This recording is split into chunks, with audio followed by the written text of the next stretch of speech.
असेच नवनवीन व्हिडिओ बघण्यासाठी आपल्या चॅनलला लाईक सबस्क्राईब नक्की करा. म्हणू लागले की तुला काय लागतं ते मला माग. त्यावेळेस पार्वतीनं वर मागितला होता की मला जन्मोजन्मी तुम्हीच पती मिळावं, हाच वर मागितला होता पार्वतीनं बरं का. आता एखाद्याला जर देव प्रसन्न झाला तर कोणी काय वर मागेल याला सांगताच येणार नाही. मी तर खरं सांगतो, मला जर देव प्रसन्न झाला तर मी मागन देवा मला चांगली मोठी गाडी येऊ दे, आता माझं घर कुठंतरी चांगलं होऊ दे. असं आपण संसारातल्या गोष्टी मागतो आपण देव भगवान परमात्म्याकडे. पण सतीने काय मागितलं की देवा मला जन्मोजन्मी, पार्वतीने मागितलं होतं की देवा मला जन्मोजन्मी तूच पती मिळावा. आणि तसं झालं पार्वतीच्या जीवनामध्ये. आपण आता काही वेळामध्ये सुंदर असं भगवान परमात्म्याचं लग्न पाहणार आहोत. शंकराने वरदान दिलं, भक्ती केल्याच्या नंतर वरदान दिलं. या ठिकाणी शंकराने मैत्रत्व भाव पूर्ण केला नारदासोबत. डोळा फुटला पिंग लक्षाचा. नंतर शिवजीच्या प्रसन्नेने कुबेरी धनाचे मालक झाले. नंतर पुढे चालून अलकनगरी मध्ये शंकर कुबेर भगवान राहायचे. नंतर शंकर कैलासामध्ये राहायचे. मग नंतर तुम्हाला मी सांगितलं कालच ते रावणाने शंकराने लंकेची निर्मिती केली.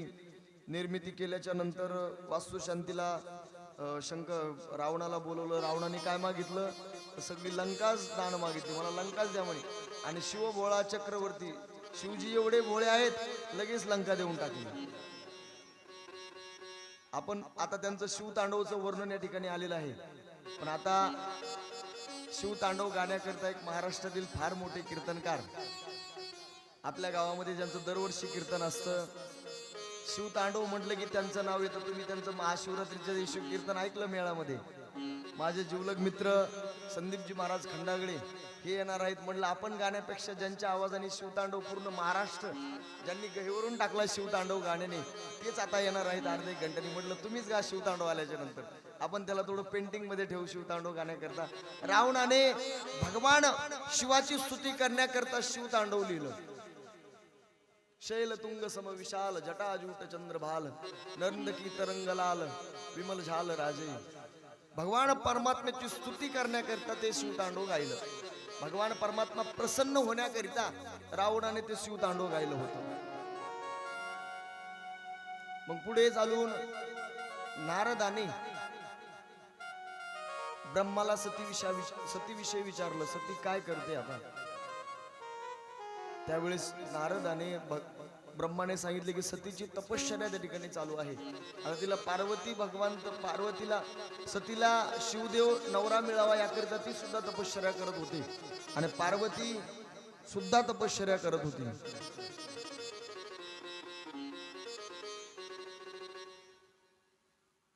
तपश्चर्या आपण भगवान परमात्म्याचं नामस्मरण केलं पाहिजे. पार्वतीने फार मोठी तपश्चर्या केली. नंतर तिला शिवजी नवरा म्हणून प्राप्त झाले, पतिदेव म्हणून प्राप्त झाले. सतीने सुद्धा फार कष्ट झेलले संसारामध्ये.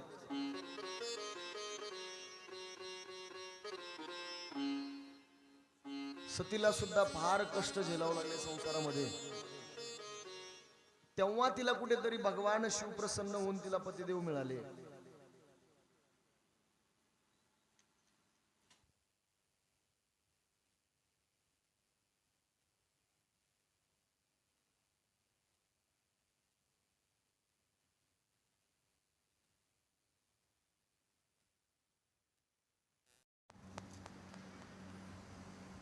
भगवान शिवजी या ठिकाणी मित्रत्वाचं वर्णन करतात की माणसाला मित्र चांगला मिळाला पाहिजे. या जगतामध्ये वागत असताना मित्र आपल्याला चांगला मिळाला पाहिजे. मित्राचे लक्षण सांगत असताना शास्त्रकार सांगतात की ददाती प्रतिगुणाती गुह्य मानव पृच्छती षडविधम मित्र लक्षण. 6 लक्षण आहेत जे मित्राचे.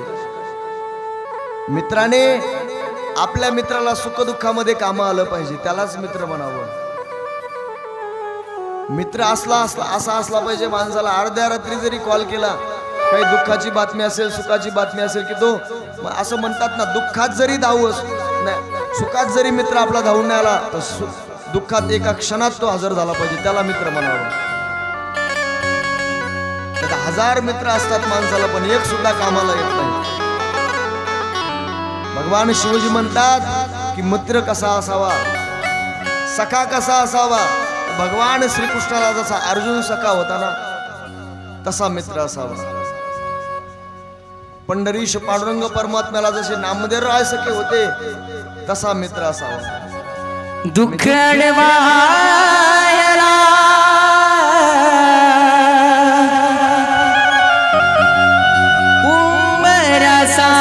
उंबरासारखा मित्र बनव्या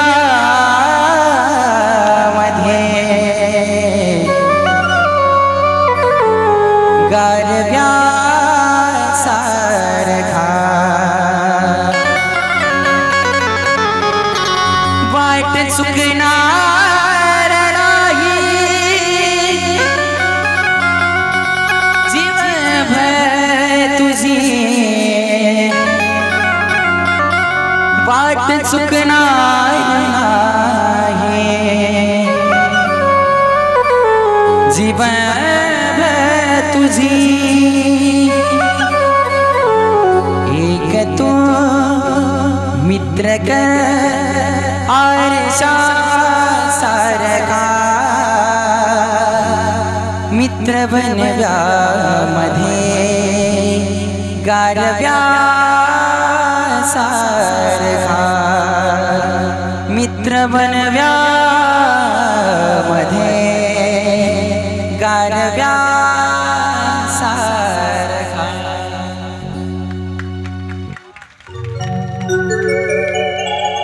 वा लखनजी, फार सुंदर, फार गोड.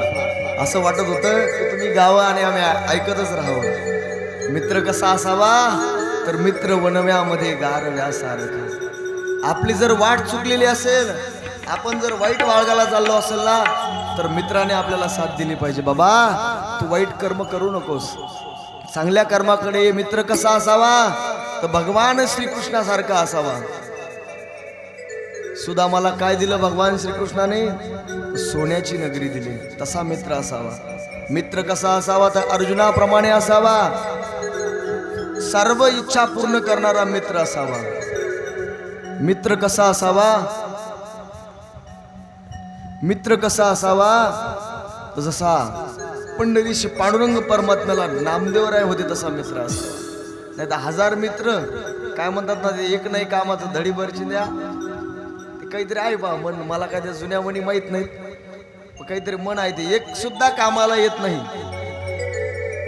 तसा मित्र नसायला पाहिजे. मित्र हा आपल्या दुःखाच्या कामाला आपला कामी आला पाहिजे. सुखात जरी आपल्या सोबत नाही आला तो, दुःखाच्या तरी कामा आला पाहिजे. शिवजी सांगतात की मित्राचे लक्षण ददाती प्रतिगुह्याती, 6 प्रकारचे मित्र सांगितलेले आहेत. दुःखाच्या काळामध्ये कामा आला पाहिजे. अडीअडचण आपण काही गोष्टी अशा असतात, आपण त्या आपल्या आई वडिलांना सांगत नसतो, पण मित्राला आपण जरूर सांगतो. त्याच्यामुळे म्हणतात की मित्र चांगला असला पाहिजे आपल्या जीवनामध्ये, आणि मित्र कमवला पाहिजे आपण.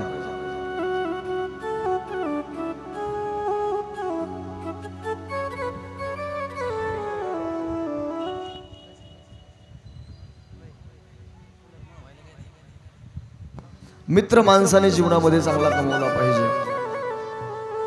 भगवान अर्जुनाचे सर्व काम भगवान परमात्म्याने केले, त्याला म्हणतात मित्र. एका मित्राकरिता मित्र काय करत असतो, ज्या वेळेस काम्यपणामध्ये अर्जुन आणि भगवान श्रीकृष्ण बसलेले असताना अर्जुनाच्या मनामध्ये वाटलं की आता इतकं सुंदर वन आहे, इतकं सुंदर गार्डन आहे, आता माझी जर पत्नी माझ्यासोबत असती, अर्थात सुभद्रा माझ्या जर बरोबर असती ना, तर आम्ही या ठिकाणी निवांत गप्पा मारल्या असत्या दोघांनी, पती पत्नीने. असं अर्जुनाच्या मनामध्ये आलं बरं का. काम्यकवनामध्ये भगवान परमात्माच्या लक्षात आलं की अर्जुनाच्या असं मनात आलंय म्हणून. लगेच भगवान परमात्माने सांगितलं, अर्जुना अरे मला काम आहे म्हणे, 5 मिनिटात जाऊन येतो. भगवान परमात्मा निघून गेले. पण सुभद्रा लगेच तिथं आली. मग लगेच अर्जुन फार खुश झाला. पत्नी आपली आल्याच्या नंतर सुंदर असं वातावरण होतं, पत्नीसोबत गप्पा मारू लागला. मग त्यावेळेस अर्जुन म्हटला, मला असं वाटत होतं तू यावं म्हणून इथं, तू कस काय आली? तर सुभद्रा म्हणू लागली, तुमच्या मनातलं मला कळतंय मालक, त्याच्यामुळे मी इथं आले. मग अर्जुनाने तिला अंगठी दिली, अंगठी, सोन्याची अंगठी तिच्या हातामध्ये घातली. आणि मग सगळा वृत्तांत झाला. दोघेही घरी गेले. मग सुभद्रा घरी आल्याच्या नंतर भेटली अर्जुनाला. मग अर्जुनाने तिला प्रश्न विचारला, मी तुला ती काम्यपणामध्ये अंगठी दिली होती, ती अंगठी कुठे आहे? सोनं तर एवढं महाग झालं, तू अंगठी कुठे टाकली? ती म्हणू लागली, मी आलेच नाही काम्यपणामध्ये, आणि तुम्ही कधी अंगठी दिली मला? सुभद्रा म्हणू लागली, मारा मालक, तुमच्या काय गोळ्या संपल्या का काय संपल्या? अहो मी आलेच नव्हते ना तिथं. आताची सुभद्रा म्हणली असती, पण ती नसती म्हणली तशी, ती नव्हती म्हणली तशी. ती म्हणली, मालक मी आलेच नाही तिथं. त्यावेळेस त्यांच्यात वाद झाला. वाद झाल्याच्या नंतर भगवान श्रीकृष्ण तिकून येऊ लागले. आणि तिकून आल्याच्या नंतर ती अंगठी अर्जुनाला भगवान श्रीकृष्णाच्या हातामध्ये दिसली. त्यावेळेस अर्जुन ती अंगठी पाहून दंग झाला. तो म्हटला, ती सुभद्रा आली नव्हती मला भेटण्याकरता, ते कोण होते? तर भगवान श्रीकृष्ण होते. साक्षात भगवान श्रीकृष्ण त्यांना भेटण्याकरता, अर्जुनाला भेटण्याकरता आले होते. याला मित्र म्हणावं. संघर्षाची वाट फार मोठी आहे या जीवनामध्ये. आपल्या संघर्षाची वाट फार मोठी आहे. चालत राहणं हे आपलं कार्य आहे, चालत राहणं हे आपलं काम आहे. कधीच भिलं नाही पाहिजे संकटांना, कधीच भिलं नाही पाहिजे संकटांना. कारण पावलो पावली आपल्यासोबत राम आहे. कोण आहे आपल्यासोबत? पावलो पावली राम आहे. कधीच संकटांना भिलं नाही पाहिजे. संकट माणसाच्या जीवनामध्ये येतच असतात. स्वामी विवेकानंद सांगतात की ज्याच्या जीवनामध्ये संकट येत नसतील त्याने समजावं आपला मार्ग चुकलेला आहे. स्वामी विवेकानंद म्हणतात की आपल्या जीवनामध्ये संकट जर नाही आलं की आपण समजावं आपला मार्ग चुकलेला आहे, आपण कधीतरी स्तब्ध झालेलो जीवनामध्ये. आणि ज्याला कुणी काही नाव ठेवतंय, ज्याला कुणी पाठ्यामागे त्याचं नाव ठेवतंय की पुढे चाललाय बाबा, त्यांनी समजावं आपला मार्ग निश्चित यशापर्यंत जाणार आहे. आपण नक्की यशापर्यंत जाऊ हा त्याने विचार केला पाहिजे. संकट आलीच पाहिजे हो जीवनामध्ये. संकट आल्याच्या नंतर ऑटोमॅटिक पुढचा मार्ग मोकळा होतो. आणि त्या निमित्ताने आपल्याला मित्राची सुद्धा साथ लाभली पाहिजे. मित्र सुद्धा माणसाला चांगला जीवनामध्ये भेटला पाहिजे. आपण आता सतीखंडामध्ये प्रवेश करणार आहोत.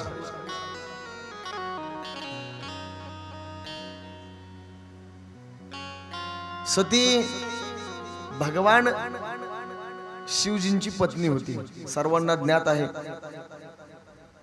भगवान दक्ष राजाने पहिला यज्ञ केला. त्या यज्ञाला सर्व देवदेवता आले होते. नारद महर्षी, भगवान शिवजी सुद्धा त्या यज्ञाला होते, पहिल्या यज्ञाला बरं का. सगळे स्टेजवरती येऊन बसले. बसल्याच्या नंतर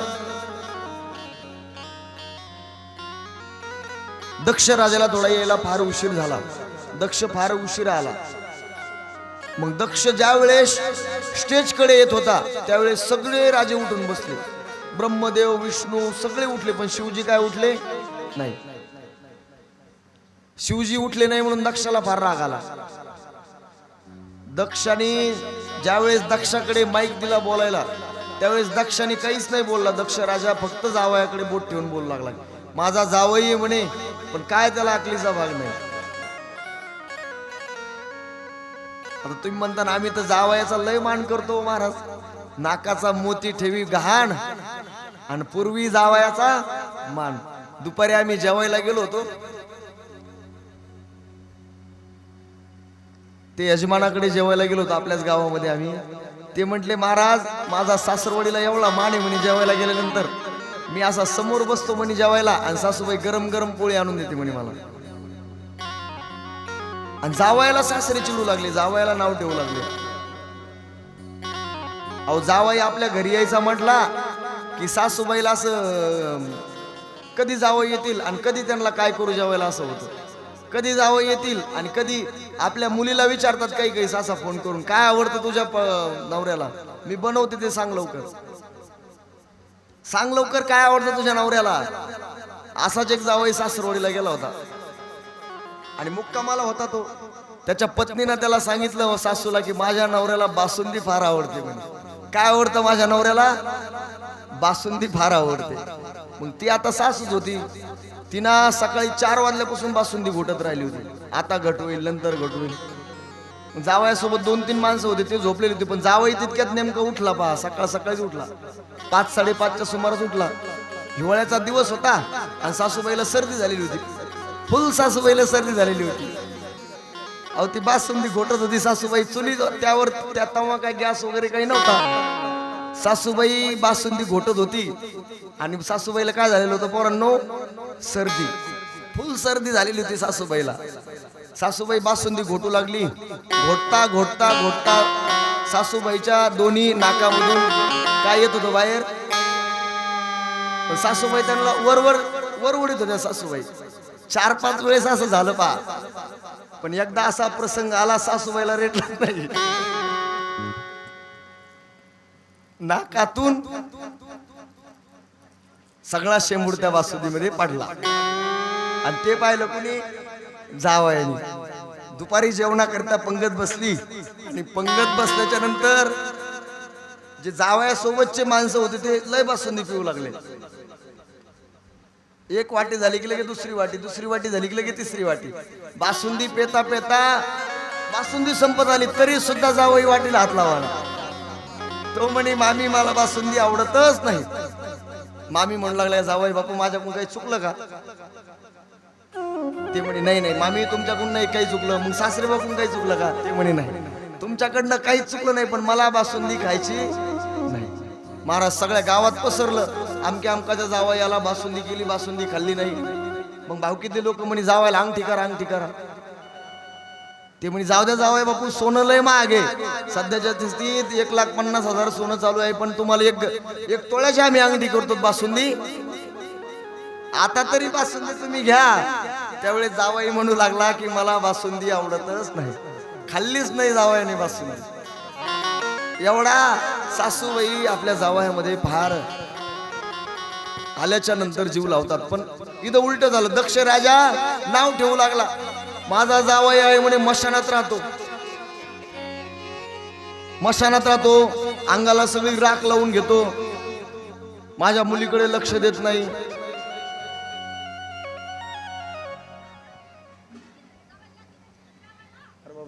येते सगळे येते.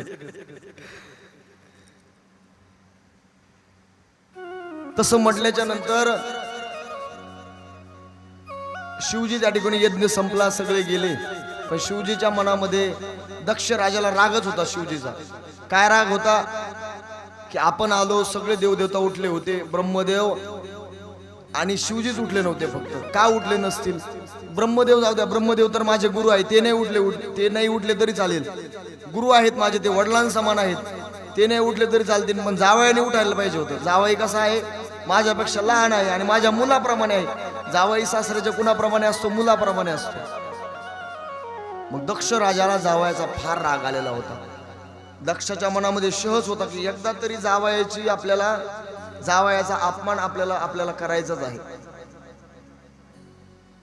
जावयाचा अपमान करण्याकरिता दक्षाने पुन्हा एकदा यज्ञ ठेवला.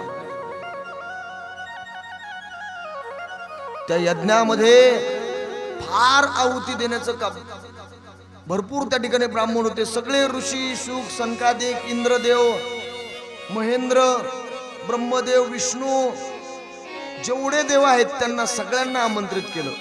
जेवढे देवी देवता आहेत सगळ्यांना आमंत्रित केलं. त्यांना 16 मुली होत्या दक्षाला, 16ही मुलीला आमंत्रित केलं. पण कुणाला आमंत्रित केलं नाही? सतीला आमंत्रित केलं नाही, जगदंबा मातेला आमंत्रित केलं नाही. सती अर्थात जगदंबा माता अर्थात सतीला आमंत्रित केलं नाही. यज्ञ असा धूमधाम चालू होता. यज्ञ फार थाटामाटामध्ये चालू होता आणि यज्ञ चालू असताना सतीला बोलावलं नाही. सतीला फार वाईट वाटलं. सतीला वरतून विमानं जायचे दिसायचे घरावरनं त्यांच्या, सती म्हणायचे कुठे जात असतील विमान. त्यावेळेस शिवजींनी सांगितलं की तुझ्या वडिलांच्या घरी फार मोठा यज्ञ चालू आहे. ती म्हणे आपल्याला पत्रिका नव्हती आली का. शिवजी म्हटले आपल्याला काय पत्रिका आली नाही, आपल्याला आता जायचं नाही. पण सतीला राहवलं नाही. वडिलांकडे जाण्याकरता सतीला वाटलं आपले वडील आहेत, आपल्याला जावंच लागेल वडिलांसाठी, आपल्याला वडिलाच्या यज्ञाला जावंच लागेल. पण सतीला माहित नव्हतं की दक्ष राजा तिथे गेल्याच्या नंतर सतीचा अपमान करेल म्हणून. आई सुद्धा बोलणार नाही, बहिणी सुद्धा तिच्याकडे वेगळ्या नजरेने पाहताना तिला म्हणतात तुला बोलवलं नाही तरी तू आले बिनबुलाए मेहमान. सतीला राहवलं नाही. सतीने विचार केला काय होईल ते होऊ द्या, पण आपल्याला जायचंच. काय व्हायचं ते होऊ द्या. दक्ष राजाला, त्या दक्षाच्या यज्ञाला, आपल्या वडिलांच्या यज्ञाला आपल्याला जायचंच. म्हणून सती त्या यज्ञाकडे प्रस्थान करू लागली. ब्रह्म विष्णू महेश सगळे त्या ठिकाणी सर्व देवता बसलेले होते. त्यांच्यामध्ये चर्चा चालू होती की का बोलवलं असेल बाबा शिवजींना. जावायला नाही बोलवलं, सगळ्यांना बोलवलं पण जावाई बोलवायचा राहिला.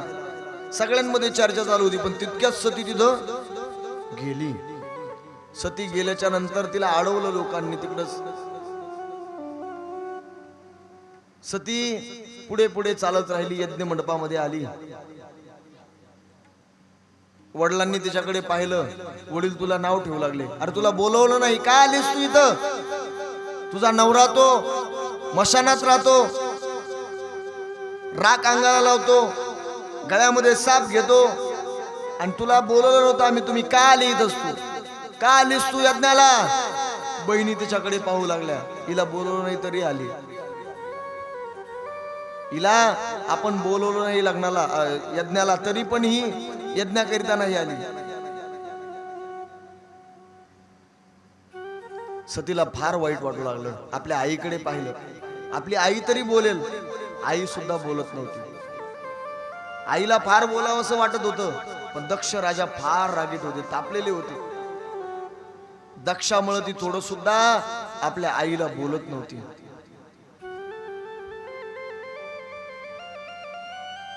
तिला फार वाईट वाटलं. आई तरी बोलेल, आई सुद्धा बोलली नाही. यज्ञ चालू होता, वडील बोलू लागले तिला, अरे तू का आलीस, तुला बोलवलं नाही, तो यायला नव्हतं पाहिजे. तुझा नवरा त्या दिवशी सभेमध्ये त्याने माझा अपमान केला. सगळे देवदेवता उठले होते, सगळे राजे उठले होते, पण तुझा नवरा मी आल्यानंतर उठला नव्हता. ब्रह्मदेव उठले नव्हते. ब्रह्मदेव माझे गुरु आहेत, माझ्या वडिलांसमान आहेत ते, पण तुझ्या नवऱ्याने उठायला पाहिजे होतं. का नाही उठलीस तू.